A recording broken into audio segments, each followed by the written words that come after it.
this nude trends, for whatever reason, I will know who posted it. I will know who posted it.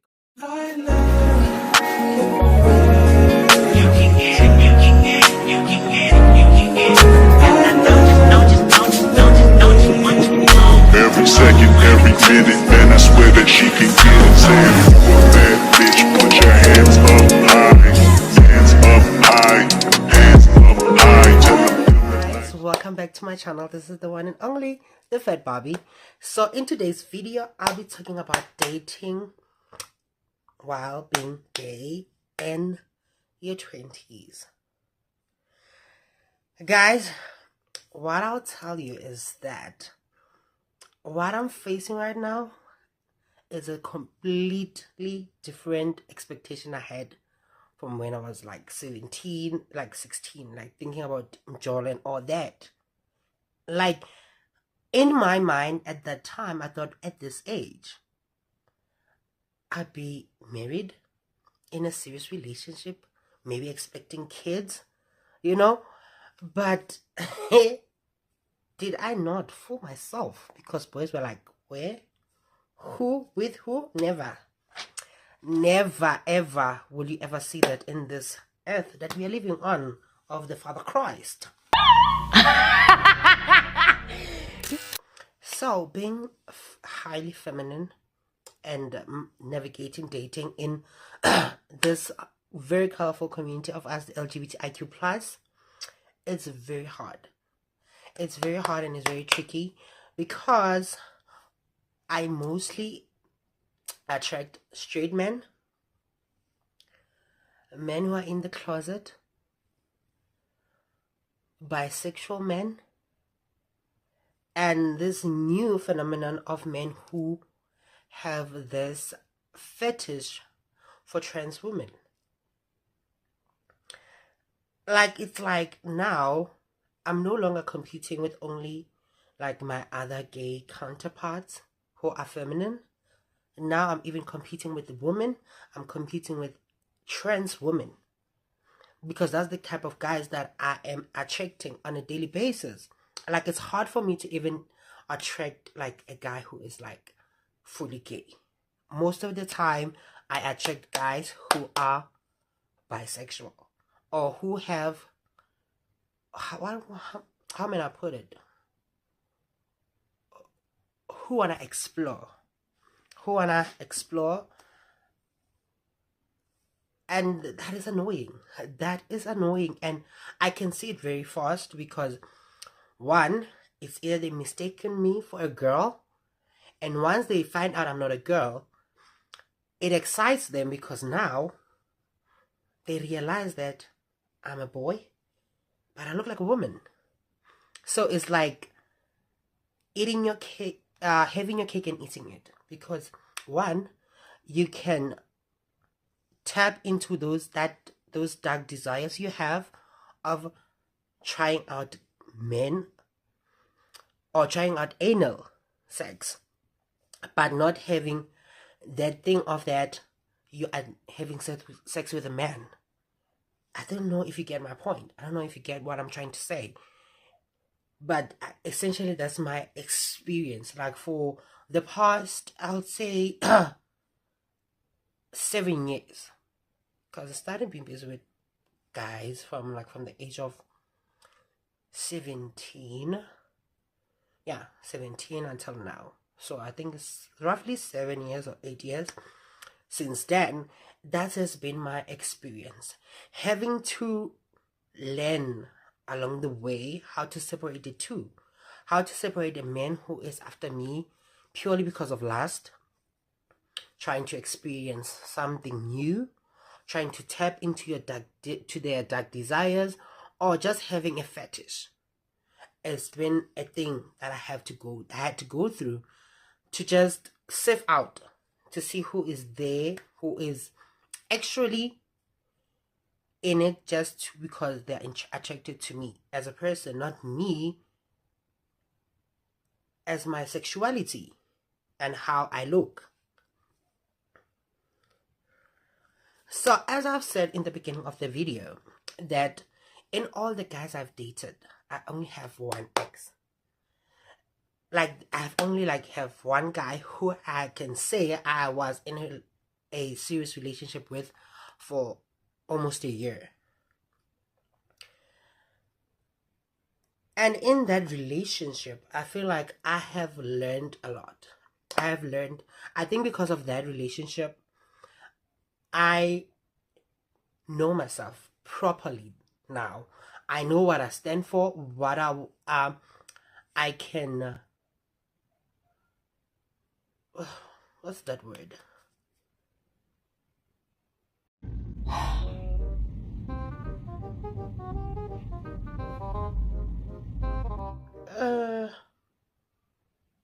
I would say what I can sacrifice in the relationship or what I'm willing to lose so that I can make this relationship work because of that man.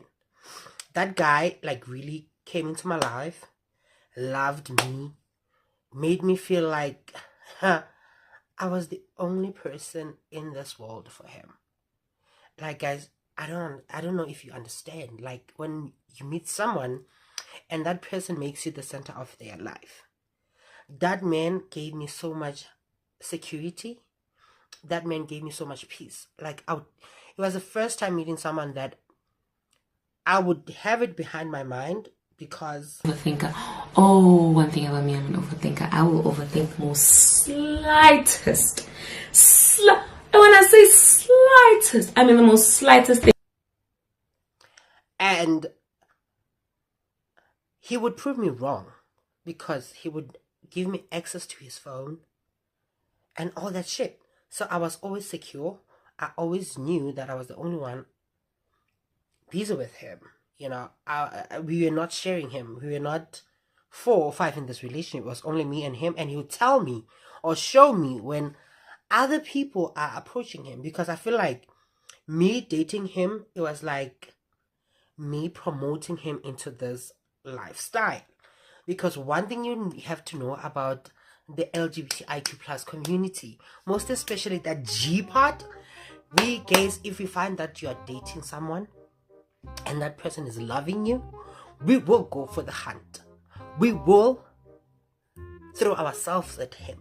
Like, I've seen a lot of girls that when I meet them today, I'm just looking at them with the thought that they don't know what I know about them. I've seen the text that they've sent to my ex. You understand? Until this day, there's a story from, it comes in different ways. Maybe the guy I'm talking to will know someone who became an ex to my ex because my ex was dating me. Because my ex was dating me and I was so open and proud about that relationship, I had opened him up to other feminine gay guys or trans women. You understand? And that's one thing I realized also, that some people will date you because they want the exposure. Because they know once you date me and I post you, these bitches will come after him. They will come after him. And I'm gonna say this proudly and say I know this because I have been one of those bitches where I see that, oh, okay, and this guy is like this, is rooting for our team. I try my luck. But now my problem is that I have this fear of rejection. And me having the fear of rejection, I also have the fear of being exposed. You get what I'm saying? I have the fear of getting exposed. So that's why I hardly approach men. I hardly go for the hunt. I will give you breadcrumbs so that you can see I want you. But to blatantly come out and say, oh, shame, you are lying. I will never do that.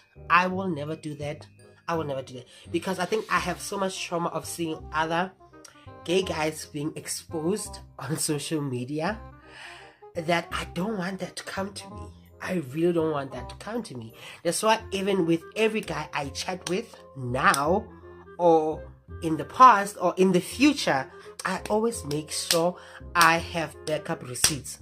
So that if you're trying to get clever with me, honey, I'ma expose the shit out of you.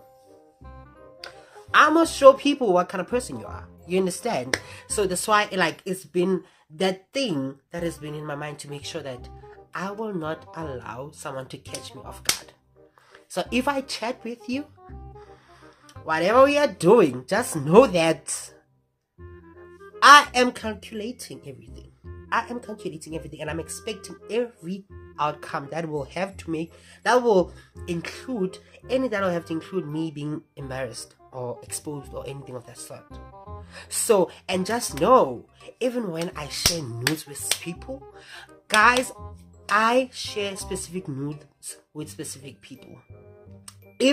So that I know if this nude trends, for whatever reason, I will know who posted it. I will know who posted it because I know who I chat with, who I send nudes to. So if you're trying to be slick, think again.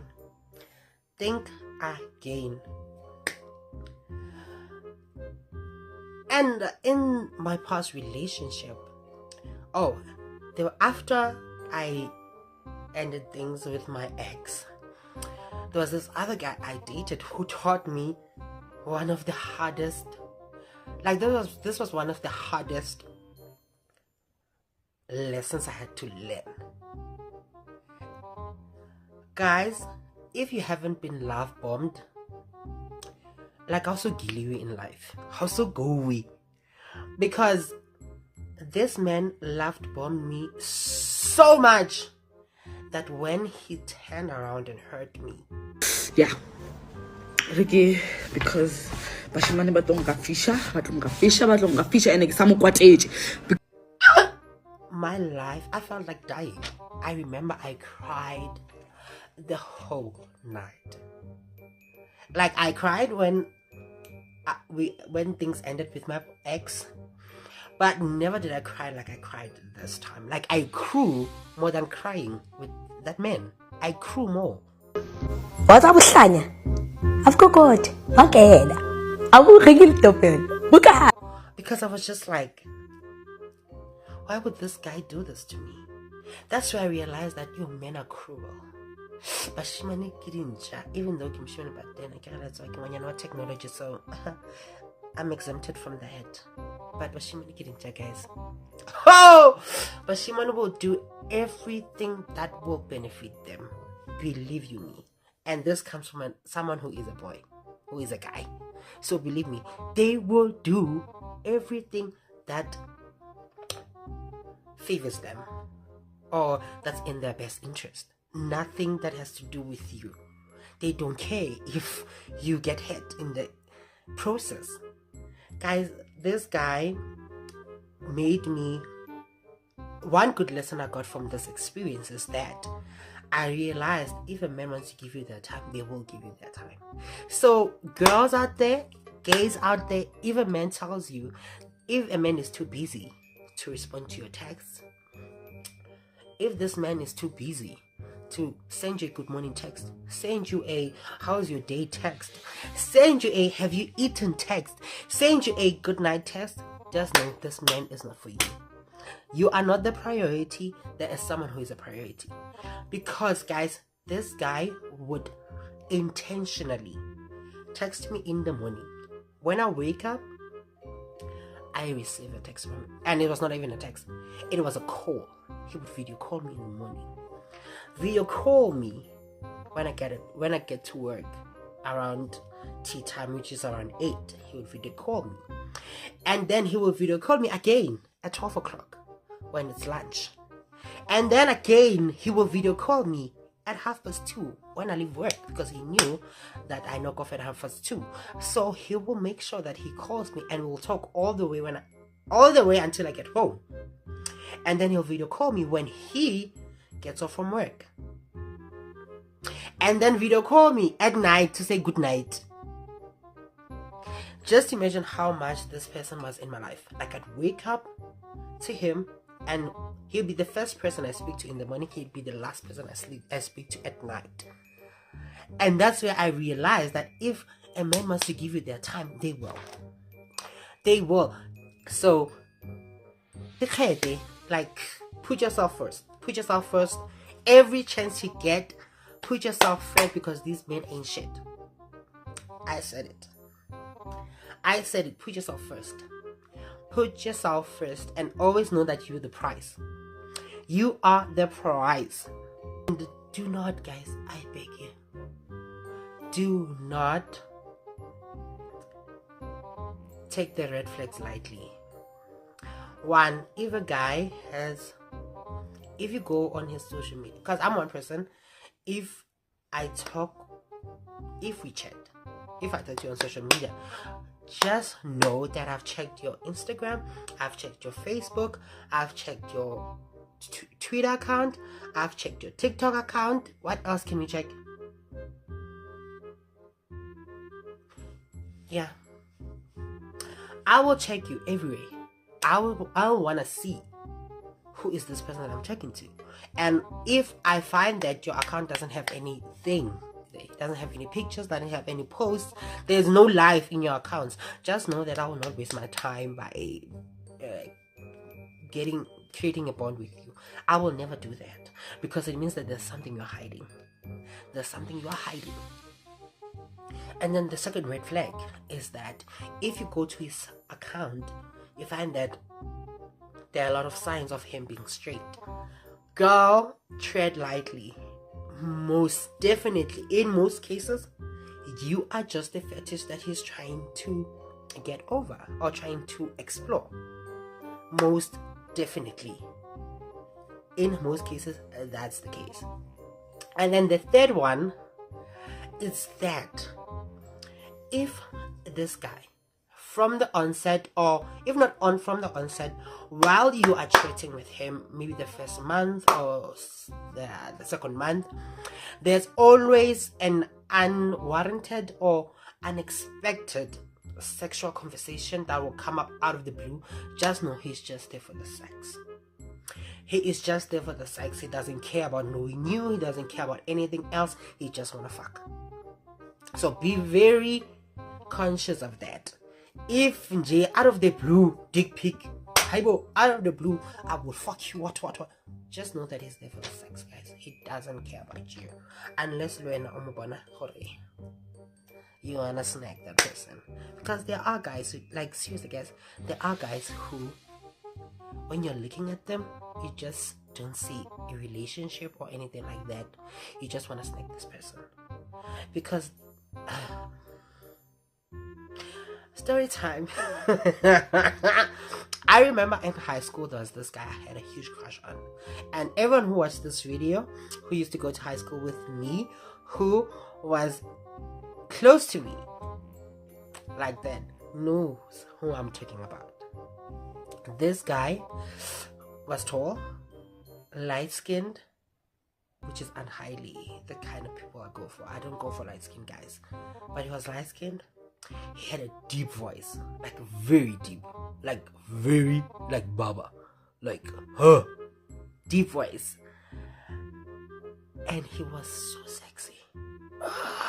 He was so sexy because he wanted my friend. He wanted my friend, and he sent him half naked pictures. That's where I saw that, oh my gosh, this boy is so yummy. You know? And he looked mature, like he looked mature for his age. But now the problem is that when I saw his personality, I just knew that me wanting him, my crush on him was not the dating kind of crush. I just wanted to nibble on him. Guys, I just wanted a piece, like even 30 minutes of his time. Just 30 minutes of his time. I just wanted that because he was so yummy. He looked so yummy.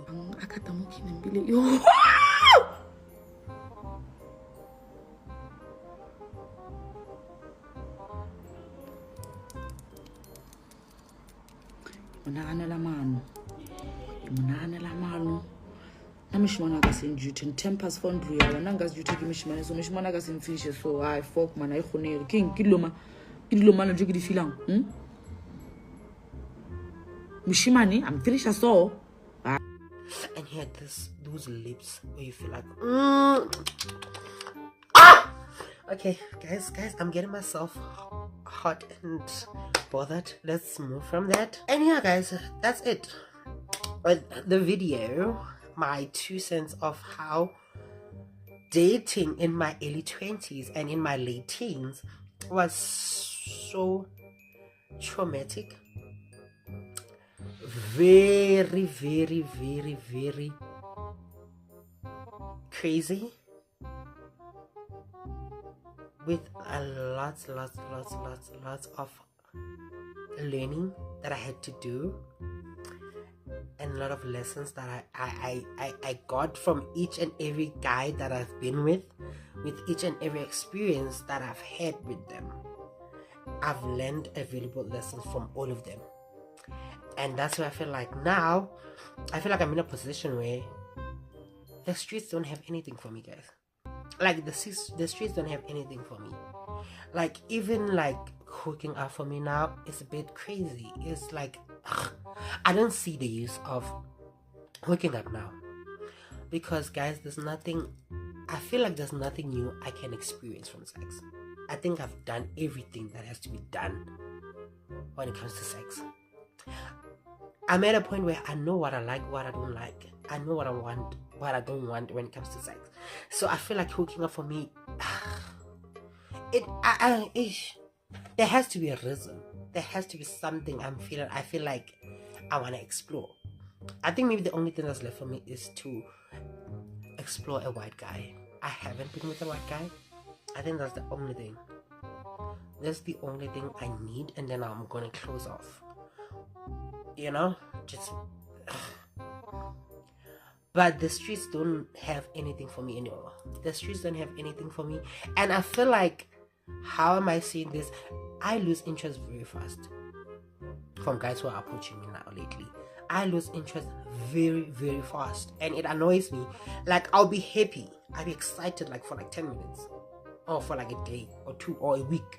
I'll be like so excited about talking with this guy. The next minute, I'm so bored. I even do this bad trait of mine where I will actually block this person, like block them everywhere. I'll just block them everywhere and move on with my life, because I feel like, what are you doing? You're watching my statuses. You are a monitoring spirit in my life, and you're not giving me what I want. And I'm one person. I don't like enforcing what I want on people, because one thing I've learned about guys, if you give them a manual of how to love you, they will follow that manual to the T to get what they want from you. They will, trust me. They will do that. Good morning. Good morning. I am hiring. I have a post. I am hiring somebody who is going to take care of me financially. The post is permanent. Thanks for watching, guys. Don't forget to like, comment, and subscribe on the channel. Your support is deeply appreciated, and I see you guys and your support on my first 2 uploads. Thank you so much for watching my videos. Please, guys, don't forget to subscribe. Please subscribe to the channel. I love you, and I'll see you on my next upload. Love you.